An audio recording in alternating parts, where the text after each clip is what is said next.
Hello YouTubers, Alaska Prepper here. So a long time ago, I did a video showing what I consider to be the most inexpensive way to store your dry goods.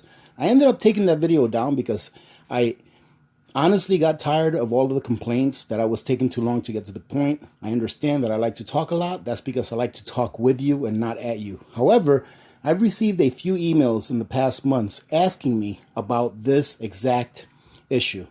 How can I store things cheaply if I don't have the money to go and get buckets and Mylar bags, and or if places that sell the buckets and things like that are too far away from me?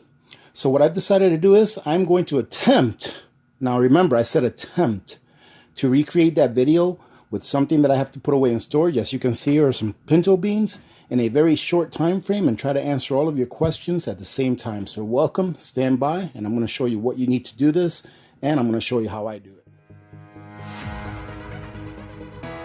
First thing you're going to need is a container. As you can see, this is just a apple juice container that I've emptied out. I washed the inside and I let the inside dry out completely. Sometimes these containers take a while to dry out, but be patient and make sure that it's completely 100% dry inside, ladies and gentlemen, or else you may not get good results. That's the first thing. The second thing you're going to need is you're going to need to get a 100cc oxygen absorber if you're using anything that is 1 gallon or less. Now, normally you're going to need a 400cc oxygen absorber for a gallon size container. However, most of this gallon size container is going to be full with product, and there's going to probably be about a pint of air left in there that you need to take care of, which will be sufficient for this oxygen absorber, and I'm talking about the small one, to take care of. These oxygen absorbers are only about 6 cents if you buy them in bulk. So if you buy 100 or more, these came out to be about 6.5 cents a piece. That is the only expense you're going to have into doing this process, with the exception of the food that you're putting inside of the containers. Third thing you're going to need is just a funnel, or a way to get it into the container in an efficient manner and not make a mess. And then you're going to need a cup. All right, so let's go ahead and get to it, and I will have a little word with you while I'm doing this as well.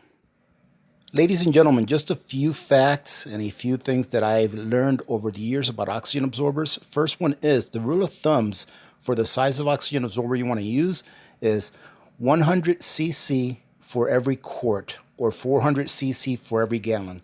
So if you're going to be using a 5-gallon container to store your goods, you're going to want to put a 2000 cc oxygen absorber in there for the best results. Also, for those of you that don't know, an oxygen absorber is mainly iron ferrite dust inside of the small plastic container. Iron ferrite dust will end up oxidizing very quickly because it has a lot of surface area, and that is what eliminates the oxygen from the container. All right, ladies and gentlemen, so you see how easy that was?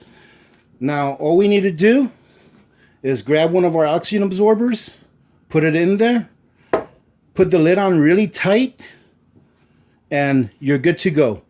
As you can see here, I ended up needing a smaller container to fill up the rest of the beans I had. Didn't quite fill it up all the way, but I think this will be okay. So the reason that I waited until they were all filled with the product before I put my oxygen absorber in there is because in order to get the most out of your oxygen absorbers, you want to wait till the very last minute before you actually seal it in the container, before you open your, I guess I'll call this your mothership, all right? The one that's got the oxygen absorbers in there. This is how I store my oxygen absorbers. It's how I've been doing it for years, and it's always worked well. Some people put them in their freezer and things like that in a container as well. Some people put them in a food saver bag. All of those methods work well. This is the method that I like the most, and this method I've been using for a long time. So now we'll take these out of here. Now we're going to put our oxygen absorbers in here. Very easy. Once we put them in there, we're going to put the lids on there really quick. One real quick thing I want to tell you, ladies and gentlemen, to make sure that your oxygen absorber is good for use, there's two things that you can do. First of all, it should be powdery. If it's really hard, it's no good. And second of all, once you've had it out for a few seconds, it should start getting warm, just like this one is starting to get warm right now. So we're going to go ahead and put them in our containers. We're going to put our lids on. There you go.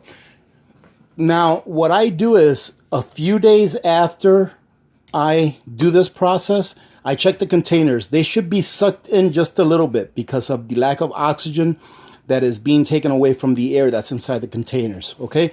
For example, this one might not show that it's sucked in, but if I pressed on it a couple of days from now, like if I did that, it would probably hold the dimple, right? Because there's going to be negative pressure in these containers. That's a good way to check to make sure that your containers are actually sealed and the oxygen absorbers are working in there the way that they're supposed to be working.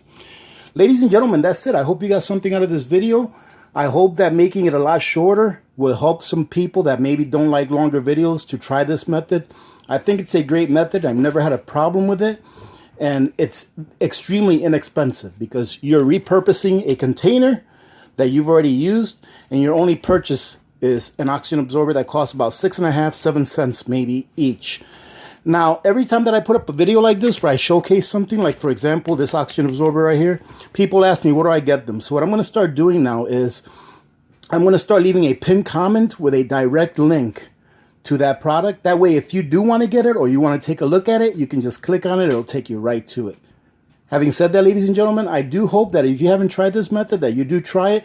Do your own research, because I have had several comments where people say, well, this plastic is going to gas off, etc., etc. I've never had a problem with it, never gotten sick from doing this method. I do store these in a nice, cool place that's away from sunlight, all right? And that stays moderately cool all year long, no matter what season it is.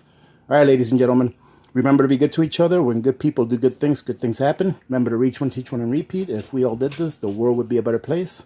And you know that it will be a better place. And by the way, this works with 2-liter bottles as well. Many blessings to all of you and your families. This is Alaska Prepper. I'm out.